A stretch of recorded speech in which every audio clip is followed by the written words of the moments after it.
Famille, c'est chaud. Est-ce que la France et le Niger vont-ils rentrer en guerre? Le moment tant entendu est arrivé, famille. L'heure de vérité a sonné. On va maintenant voir ce qui va se passer. Avant de commencer, rentrer dans le vif du sujet, je vais vous demander, famille, allumez solement comme ça les poids. Pompez les bleus. Poussez énormément les bleus. Prenez cette vidéo-là, envoyez dans tous les groupes. Parce que là, on va aller dans une analyse qui va framponner, famille. C'est parti. Qu'est-ce qui se passe? On était là aujourd'hui tranquillement. Un communiqué du Niger est tombé.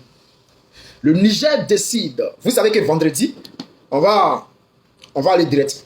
Vendredi, le Niger avait donné 48 heures à l'ambassadeur de France de quitter le Niger. Et qu'est-ce qui se passe?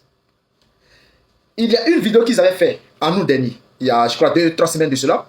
Ils ont republié cette vidéo-là. Ils ont fait une rediffusion. Pourquoi? Parce qu'ils disent que ils donnent jusqu'au 3 septembre à l'armée française du parti également. Mais qu'est-ce qui se passe, famille? Au moment où je vous parle là, le Niger fait sortir un communiqué pour demander à son armée, la police, d'aller chercher l'ambassadeur de France au Niger, d'aller le prendre. Comme on lui dit de partir, il ne veut pas partir là, d'aller le prendre et de le faire sortir du Niger. Ils vont le déposer à quelque part là-bas. Au Tchad, en France, en tout cas, ils vont le mettre dans l'avion, il va partir. Mais qu'est-ce qui se passe, famille? Quand ils ont fini de dire ça, la France sort également pour dire que elle demande à son armée de se tenir prête. Que si la police nigérienne veut faire sortir son ambassadeur de force, alors l'armée doit se tenir prête. L'armée française qui est au Niger. Vous voyez pourquoi un pays ne doit jamais accepter que un autre pays qui est plus puissant que lui doit venir déposer une base militaire chez lui. Est-ce que vous voyez les conséquences?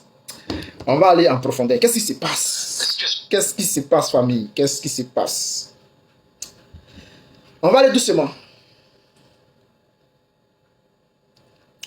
Le ministère des Affaires étrangères, de la coopération et des Nigériens à l'extérieur de la République du Niger présente ses compliments au ministère européen des Affaires étrangères de la République française. En réponse à sa note verbale numéro 2033-S.N 001834 CM du 26 août 2023, à l'honneur de l'informer que la question de l'agrément de l'ambassadeur de France est irrévocable et toute observation à ce sujet est sans objet. Par conséquent, au terme du délai de 48 heures expiré à compter du 28 août 2023, l'intéressé ne jouit plus de privilèges et immunités attachées à son statut de membre du personnel diplomatique de l'ambassade. Les cartes diplomatiques et les visas de l'intéressé et des membres de sa famille sont annulés. Les services de la police sont instruits afin de procéder à son expulsion. Le ministère des Affaires étrangères, de la coopération et des Nigériens à l'extérieur de la République du Niger saisit cette occasion pour renouveler au ministère de l'Europe et des Affaires étrangères de la République française les assurances de sa haute considération. Est-ce que c'est bien compris? On va aller maintenant en profondeur. On va aller maintenant. Vendredi soir, les militaires au pouvoir au Niger avaient donné 48 heures à l'ambassadeur de France à Niamey pour quitter le pays. Un ultimatum refusé par Paris. Les putschistes ont finalement annoncé ce jeudi que les services de police nigériens vont procéder à l'expulsion du diplomate Sylvain Ité dans un courrier adressé à Paris. Les forces militaires françaises sont prêtes à répondre, a répondu le porte-parole de l'état-major français. La tension monte encore d'un cran entre Paris et Niamey. Les militaires au pouvoir au Niger ont annoncé avoir instruit les services de police afin de procéder à l'expulsion de l'ambassadeur de France à Niamey. Dans un courrier adressé à Paris, consulté jeudi après l'expiration d'un ultimatum aux diplomates français pour quitter le pays. Vendredi soir, les militaires au pouvoir avaient donné 48 heures à l'ambassadeur pour quitter le territoire, ce que Paris a refusé. Donc, pour Paris, ce gouvernement est illégitime. Voici pourquoi ils ont refusé. Il n'y a aucune autorité pour fonder une telle requête. Donc, l'agent est finalement passé outre ces protestations. Selon cette lettre du ministère des Affaires étrangères datée de mardi, l'ambassadeur Sylvain Ité ne joue plus de privilèges et immunités attachés à son statut de membre du personnel diplomatique de l'ambassade de France. Ces cartes diplomatiques et visas ainsi que des membres de sa famille sont annulés, précise la lettre. Donc, famille, tout est gâté. Au moment où c'est arrivé là, on ne peut plus rien arranger. Entre la France et le Niger, on ne peut plus rien arranger. Voici pourquoi, quand je vois les sauvages, des gens qui se font appeler Adomouton, quand je vois des gens qui ont de la cervelle tombée, quand je vois des gens qui n'arrivent pas à réfléchir, j'ai pitié pour eux. Quand on vous dit que, dès à présent, là, en Côte d'Ivoire, il n'y a pas de guerre, il faut que ceux qui ont les bases militaires là-bas, là, doivent déménager, partir. On ne peut pas casser la base parce que ça va revenir aux militaires ivoiriens. C'est-à-dire que si tu as ton armée, tu ne peux plus accepter qu'un autre pays vienne avec une base militaire dans ton pays. Voici les conséquences. On demande à l'ambassadeur de partir. Il dit qu'il ne bouge pas. Et ils ont plus de 1500 soldats là-bas, sans oublier qu'ils ont une force d'intervention rapide qui est en Côte d'Ivoire, qui peut faire chaque arriver au Niger. Il y a même au Tchad, mais bon, je ne sais pas s'il y a des Français là-bas, mais je pense bien. Donc,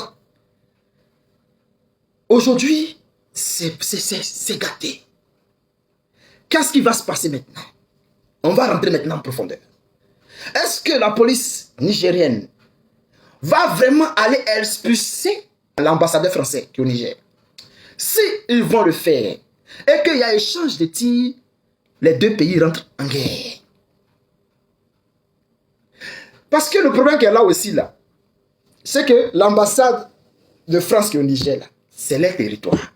Quand on dit ambassade, là, une fois que tu es là-bas, là, c'est comme si tu es en France. Mais il y a un autre problème.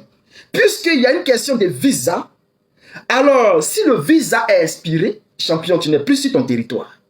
Ou bien si le visa est annulé, tu n'es plus sur ton territoire. C'est pareil en France. Quand on annule ta carte de séjour, ton visa, c'est fini. Tu dois rentrer chez toi. Quel que soit, même si tu es à l'ambassade, champion, tu ne vas plus rester là, tu vas partir. Ah! Maintenant, est-ce que les deux nations vont rentrer en guerre? Est-ce que le Niger va aller jusqu'au bout? Ou bien le Niger va essayer d'éviter la guerre? Ils ont le choix. Soit ils évitent la guerre parce que la seule personne qui peut éviter la guerre, c'est le Niger. Laisser cette histoire, la France, dans son délire, de maintenir l'ambassadeur là-bas, qui n'est personne non grata aujourd'hui. Soit on le laisse dans son délire et on évite la guerre, soit on déclare la guerre. Mais il y a quelque chose qu'il ne faut pas oublier. Si la France devait rentrer en guerre contre le Niger, est-ce que l'OTAN va réagir? Puisque c'est un allié. Mais qu'est-ce qu'ils sont en train de nous faire? Parce qu'on sait très bien que la CEDEAO ne peut pas rentrer au milieu de cette guerre. Si la CEDEAO doit rentrer dedans pour défendre quelqu'un, c'est le Niger. Puisque le Niger n'est pas suspendu des instances de la CEDEAO. C'est-à-dire, bon, ils sont suspendus peut-être, mais on ne les a pas retirés de la CEDEAO. Ils sont toujours dans la CEDEAO. Donc c'est un allié. S'ils doivent rentrer en guerre, ceux qui peuvent les soutenir, ce sont les membres de la CEDEAO. Est-ce que ça va être effectif? Est-ce que les poulets de la CEDEAO vont accepter d'aller se battre contre la France, qu'elle est patron? Donc famille, c'est compliqué. C'est très compliqué.